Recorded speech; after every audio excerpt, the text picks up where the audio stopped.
I am fit enough to play and is fit enough to crack the games. So ಈ ವಿಷಯಗಳಲ್ಲಿ ಮಂಜಣ್ಣ ಇದ್ದಿದ್ದರಿಂದ ನನಗೆ ಅಲ್ಲೆಲ್ಲೂ ಅವರು ನನ್ನ ಎತ್ತಾಕಿದ್ದಾಗಲಿ ಇನ್ನೊಂದಾಗಲಿ ನಂಗೆ ಇದು ಯಾವುದೂ ಫೀಲಿಂಗ್ಸೇ ಇರಲಿಲ್ಲ. ನಾನು ಅವ್ರ ಜೊತೆ ಗೇಮ್ ಆಡ್ತಿದ್ದೀನಿ ಅನ್ನೋ ಫೀಲಿಂಗ್ಸ್ ಇತ್ತು. ಆಚೆ ಬಂದು ನೋಡಿದ್ಮೇಲೆ ಇದೆಲ್ಲ ಅನ್ನಿಸ್ತಾ ಇರೋದು. And is a tough competitor. So ನಾನು ತುಂಬ ಚೆನ್ನಾಗಿ ಆಡಿದ್ದೀನಿ ಅವ್ರ ಎದುರುಗಡೆ ಅನ್ನೋದಿದೆ. ಓಕೆ, ಇನ್ನು ಮನೆಯಲ್ಲಿ ನೀವು ಅತಿ ಹೆಚ್ಚು ಸಮಯ ಕಳೆದಿದ್ದು ಆ್ಯಂಡ್ ನೀವು ಅದನ್ನು ಯಾವಾಗಲೂ ಹೇಳ್ತಿರ್ತೀವಿ, ನಮ್ಗೆ ಯಾರು ಕಂಫರ್ಟಬಲೋ ನಾವು ಅವ್ರ ಜೊತೆಗೆ ಇರ್ತೀವಿ ಅಂತ ಹೇಳಿ. ಆ್ಯಂಡ್ ನಿಮ್ಮಿಬ್ಬರು ಫ್ರೆಂಡ್ಶಿಪ್ ತುಂಬ ಚೆನ್ನಾಗಿತ್ತು ಕೂಡ.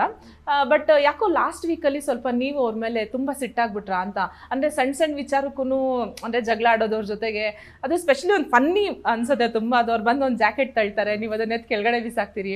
ಅಂದರೆ ಏನಕ್ಕೆ ತ್ರಿವಿಕ್ರಮ್ ಯಾಕೆ ಅಷ್ಟೊಂದು ಭವ್ಯನ ಮೇಲೆ ಸಿಟ್ಟಾಗ್ಬಿಟ್ರು ಅಂತ? ಇಲ್ಲ, ಆ ವೀಕ್ ಏನಿತ್ತು ಅಂತಂದರೆ ಎಸ್ಪೆಷಲಿ ಆ ವೀಕ್ ಗೇಮ್ಸ್ಗಳ ವೀಕ್ ಇತ್ತು.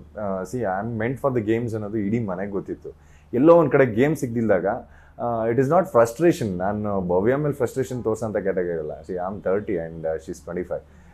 ತುಂಬ ಏಜ್ ಗ್ಯಾಪ್ ಇದೆ. ಆ್ಯಂಡ್ ಶೀಸ್ ಬಿನ್ ಲೈಕ್ ಏನೇ ಹೇಳಿದ್ರು ಕೇಳೋ ಅಂಥ ವ್ಯಕ್ತಿ. ಆ್ಯಂಡ್ ನೀವು ಅಷ್ಟು ಕ್ಲೋಸಾಗಿ 100 ದಿನ ಕಳ್ಕೊಂಬಂದಿದ್ದೀರಾ.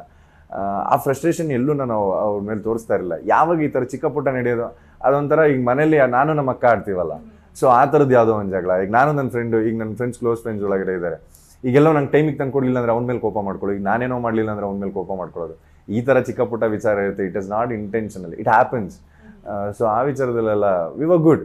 ಅಂದ್ರೆ ಆ ಒಂದು ವೀಕ್ ನಿಮ್ಗೆ ಅಂದ್ರೆ ಗೇಮ್ಸ್ ಅಲ್ಲಿ ತಗೊಂತಾ ಇಲ್ಲ ಅನ್ನೋದು ತುಂಬಾ ಒಂಥರ ಫ್ರಸ್ಟ್ರೇಟ್ ಆಗ್ಬಿಟ್ಟಿದ್ರಿ. ಎಕ್ಸಾಕ್ಟ್ಲಿ. ಅಂದ್ರೆ ನೀವು ಗೇಮ್ಸ್ ಇಂದನೇ ಕಾಣಿಸ್ಕೊಂಡಿರೋದು ಈ ಮನೆಯಲ್ಲಿ. And you are strong, fit enough to play all the games. And ಆ ಗೇಮ್ಸ್ ಬಿಟ್ಟರೆ ನಿಮ್ಗೆ ನೆಕ್ಸ್ಟ್ ವೀಕಿಂದ ಗೇಮ್ಸ್ ಇಲ್ಲ. ಅಂಡ್ ನೀವು ಪ್ರೂವ್ ಮಾಡ್ಕೊಬೇಕಾಗೋದು ಆ ವೀಕೇನೆ. ಮಿಡ್ ವೀಕ್ ಎಲಿಮಿನೇಷನ್ಸ್ ಅಂತ ಇತ್ತು.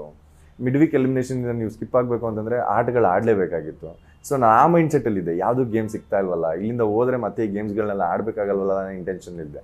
ಭವ್ಯನ ಜೊತೆ ಜಗಳ ಆಡೋದು ಬಿಡೋದು ಎಲ್ಲ, ಸೊ ಅದೆಲ್ಲ ಏನೋ ಪಾರ್ಟ್ ಅಂಡ್ ಪಾರ್ಸಲ್ ಆಫ್ ಇದು ಥರ ಮನೆಯಲ್ಲೇ ಆಗೋಗಿತ್ತು ನನಗೆ.